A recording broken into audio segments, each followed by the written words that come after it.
Virginie, C'est toi moi. qui es metteuse en scène pour le théâtre, tu viens de mettre en scène là, un projet qui s'appelle Persona pour le cirque, qui a pas mal tourné, qui était notamment au Festival Up il y a quelques jours.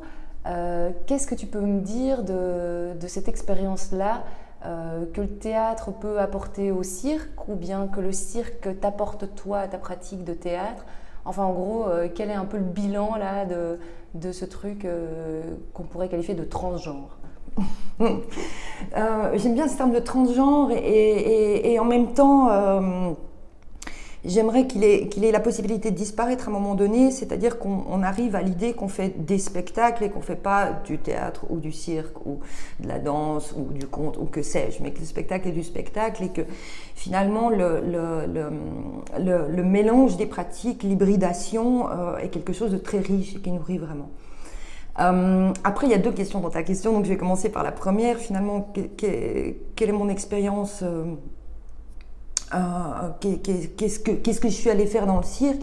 En fait, moi, j'ai assisté à quelque chose qui est vraiment intéressant, qui est, je dirais, le démarrage d'une certaine forme de cirque contemporain. C'est-à-dire, je sens et enfin, j'ai envie de dire, que le cirque est en train de comprendre plusieurs choses, que moi je résume en trois point essentiel, qui est le fait qu'il n'y a pas un cirque ou le cirque, mais qu'il y a des cirques,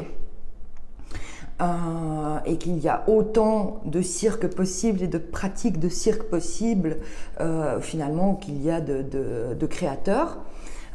Et donc bon, après c'est quelque chose que le milieu doit encore absorber, qui n'est pas encore complètement absorbé aussi, je dirais, au niveau des programmateurs et même au niveau du public d'ailleurs, que voilà, il y a d'autres choses que le cirque traditionnel ou le cirque show à la Cirque du Soleil, etc. Donc voilà, il y a des cirques. Et donc tout d'un coup, il y a un foisonnement de questionnements qui arrivent sur « Ah mais tiens, qu'est-ce que c'est la forme cirque ?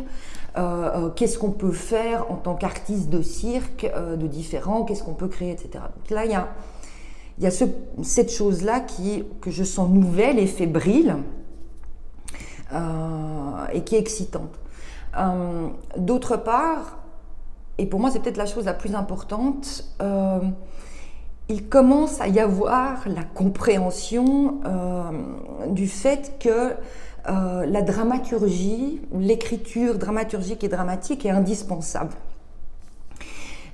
C'est-à-dire qu'on commence à sortir du principe, on va dire, des numéros.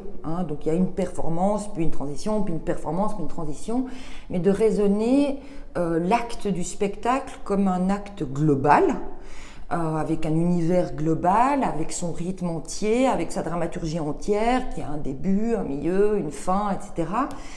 Et où en fait la dramaturgie qui avant était plus, entre guillemets, un enrobage, avant ou encore maintenant dans certaines pratiques, un enrobage qu'on met autour, mais qui en fait est juste un prétexte pour montrer telle ou telle spécialité, telle ou telle performance. Là, c'est quelque chose qui commence à prendre son rôle et son sens entier. Et c'est d'ailleurs pour ça que l'équipe de personnel, Naga Collective, est venue me chercher. Avec encore, de façon générale, quand même Enfin, on n'est pas encore au stade où la dramaturgie précède l'acte de cirque. J'ai envie de dire qu'il serait bon qu'on y arrive. J'ai vu, depuis du coup que je me suis intéressée au cirque, un peu par hasard en fait, j'ai vu pas mal de choses et souvent, en tant que spectatrice, je me dis « Waouh, il y a un potentiel énorme, il y a un matériel énorme, il y a des propositions qui sont superbes, mais ça manque de dramaturgie et de mise en scène. » Et donc voilà, mais c'est une transformation qui commence à avoir cours. La troisième transformation qui commence à avoir cours, et à laquelle du coup j'ai participé au travers de ce spectacle, et c'est quelque chose que j'ai envie de continuer, c'est le fait que la performance physique ne soit plus une fin en soi, mais un moyen, un vecteur. C'est-à-dire que ça devienne un langage et non plus la finalité. Voilà, parce que sinon, en général, enfin, dans beaucoup de spectacles de cirque, oui, la performance c'est la finalité, et quelque part le reste, la dramaturgie se résume à c'est l'histoire de 2 ou 3 ou 4 corps qui se rencontrent et puis tous les autres aspects aussi qui font spectacle, qui font sens, qui font drame. Que ce soit la lumière, que ce soit le son, que ce soit les costumes, la scénographie, est presque quelque part négligée et une espèce de ok, c'est comme si c'était un enrobage en plus, ok, la lumière c'est pour voir jour ou c'est pour faire joli, mais il n'y a pas encore cette pensée qu'en fait non, la lumière est un langage, elle est aussi importante au spectacle que ce qui se passe sur le plateau, avec les interprètes, les acrobates, etc. Et que ça fait partie aussi d'un traitement et d'un travail de fond. Donc voilà, et il y a cette transformation qui commence à venir du fait que, ok, la performance physique est un moyen formidable, parce que les acrobates et les créateurs de cirque, évidemment, ont des capacités physiques complètement hallucinantes et qui, du coup, ouvrent des possibilités d'imaginaire et des possibilités de dire, des façons de dire. Et donc, mais voilà, c'est pas encore ancré. Donc, c'est pas ancré pour les circassiens ou c'est pas ancré pour les théâtres, les producteurs? Comment ça se passe? Mais je dirais tout le monde. Je dirais d'abord au niveau des circassiens eux-mêmes, et je pense que ça tient très très fort à la formation dans les écoles de cirque. Mais je dirais aussi au niveau des programmateurs, des producteurs qui vont dire ah mais ça c'est pas du cirque. Qu'est-ce que ça veut dire c'est pas du cirque? Je pense qu'il y a dans les écoles les étudiants, les jeunes sont d'abord formés à devenir oui, dans la performance, à devenir des bêtes de scène. Et donc, il y a aussi une compétition qui est très très forte. Il y a une espèce d'esprit de compétition. Et donc, c'est très intéressant d'ailleurs de voir les retours sur un spectacle quand on entend les retours du milieu et puis les retours du public lambda.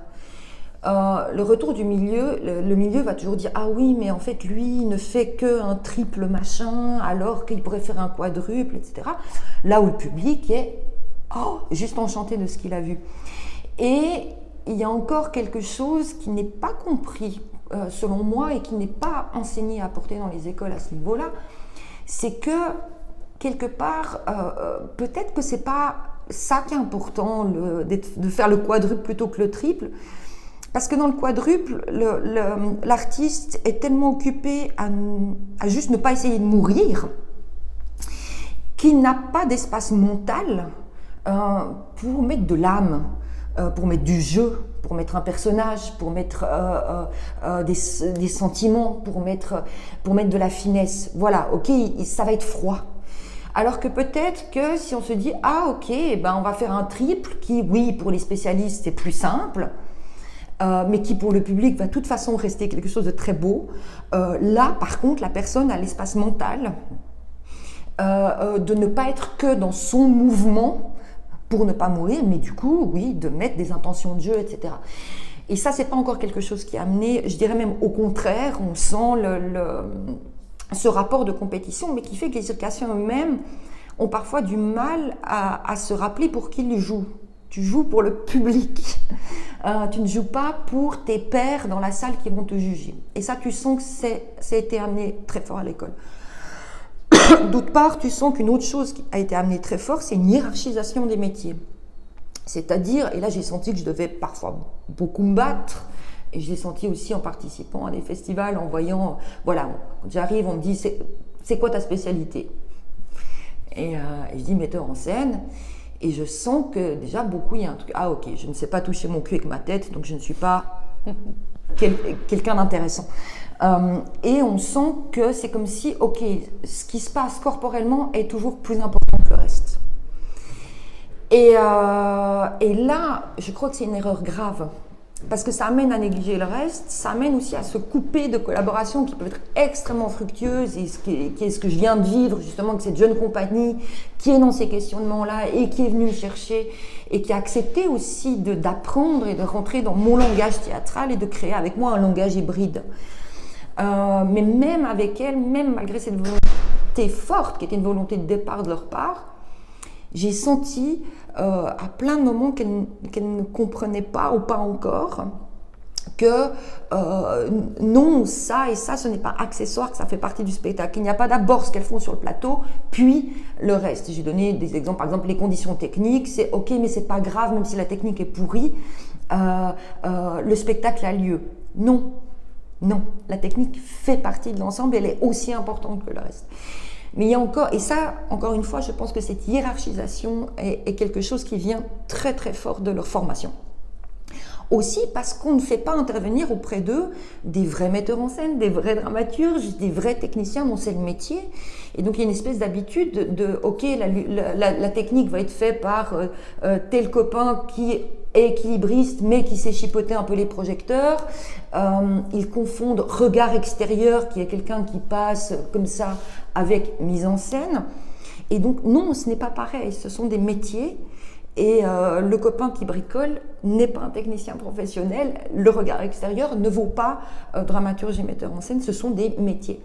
Mais comme on les habitue à ça, je dirais qu'il y a une certaine méfiance, parfois même un certain mépris, et un mépris certain, et qui finalement handicapent alors qu'il y a des possibilités extraordinaires. Donc il y a un besoin maintenant d'arriver à être dans plus de collaboration, plus de découverte, plus de transversalité, et quelque part aussi plus d'exigence, en dehors de l'exigence corporelle, mais de l'exigence pour l'ensemble de la chose. Je dirais que troisième chose, et qui à mon avis aussi véhiculée par les écoles, qu'on retrouve dans le théâtre et la danse, mais à vraiment beaucoup plus petite échelle, parce que maintenant, rappelons que le cirque est jeune, hein, le cirque contemporain est jeune. La danse et le théâtre ont déjà fait ces transformations-là depuis longtemps. Donc il y a aussi une plus grande habitude de travailler avec justement les techniciens, les dramaturges, les auteurs, etc. Les vidéastes et tout. C'est qu'il y a aussi un rapport très fort d'entre-soi. J'étais étonnée d'arriver dans un milieu qui est quelque part extrêmement fermé et replié. Et ça participe de ce que je disais tout à l'heure, de la difficulté parfois de se rappeler on joue pour le public et non pas pour les spécialistes. Et peu importe que tel mouvement ne soit pas extraordinairement nouveau ou extraordinairement dangereux, etc. Si là il est juste pour raconter quelque chose, peut-être que c'est le plus intéressant. Donc voilà, donc pour moi c'est hyper intéressant, c'était une expérience hyper intéressante et hyper enrichissante parce que je me suis sentie débarquer dans un endroit, avec une équipe qui était en demande de beaucoup de choses, mais sans savoir encore vraiment ce qu'elle demandait. Mais en tout cas dans un désir de participer à cette évolution. Et puis, évidemment, qu'il y a encore les réflexes parfois, etc., d'une certaine culture dans laquelle elles ont baigné. Mais ce qui était vraiment très, très intéressant, c'est qu'il y a eu des deux côtés une acceptation. Voilà, moi j'ai appris énormément. Voilà, j'ai débarqué dans un langage, dans des codes, dans des façons de faire que je ne connaissais pas du tout. Et puis, elles ont aussi accepté d'entrer dans mon monde à moi. On a même fait des résidences où elles n'ont pas travaillé corporellement du tout. On a vraiment travaillé le jeu et le travail théâtral et qu'est-ce que c'est la dramaturgie et comprendre que l'écriture n'est pas que l'écriture du mouvement, mais qu'il y a une écriture qui la précède, etc. Et donc, il y a un échange qui s'est créé. On s'est dit, comment est-ce qu'on invente un langage ensemble? Et j'ai trouvé ça... moi, ça m'a nourri beaucoup et puis donné la pêche aussi parce que c'est gai de sentir tout d'un coup toute une profession artistique qui est en train d'être dans un tournant, qui est à un moment d'ébullition parce que virage. Et alors, où ça peut partir dans les extrêmes, c'est aussi les détracteurs. Comme je disais tantôt, il y en a qui vont dire ceci n'est pas du cirque. En quoi? Pourquoi? Et quelque part, et en même temps, est-ce que les choses ont besoin d'être labellisées cirque, théâtre et danse? Pourquoi est-ce qu'on devrait, dans la programmation, voilà, c'est de dire, voilà, cette chose on parle avec le corps, etc. Et ça parle, et c'est juste ça qui importe. Donc voilà. Donc pour moi, c'est très riche. J'ai reçu beaucoup de choses, j'ai appris beaucoup de choses, et j'ai pu du coup aussi essayer d'instiller des choses, mais qui m'étaient demandées, et elles ont joué le jeu. Après, je pense que l'avantage aussi énorme que j'ai eu, oui, déjà tout court, je pense qu'il n'existe pas de metteur en scène de cirque. Donc forcément, le metteur en scène va venir du théâtre. Et en même temps, j'ai envie de dire, qu'ils viennent du théâtre, du cirque, il en faut un. Après, moi, je trouve que j'ai eu un avantage en étant profane au niveau du cirque, c'est que du coup, comme je ne suis pas du milieu, que je ne sais pas ce qui se fait, ce qui se fait pas, que je ne connais pas les codes, les possibilités, même physiquement, ce qui est possible ou pas, j'en avais aucune idée au départ. Donc du coup, ça m'a donné une très très grande liberté. C'est-à-dire, comme j'étais complètement naïve, ça me donne la possibilité de mettre les pieds dans le plat, d'avoir une idée, de me dire, ah bah tiens, on ne ferait pas ça, on n'essaierait pas. Et là, ce qui était très riche avec les filles, c'est que tout de suite, elles disaient, ah oui, on va essayer. Donc moi, ça m'a donné une liberté de création parce que je n'avais pas été façonnée par des usages en fait. Et ça, c'était quelque chose de très très gai.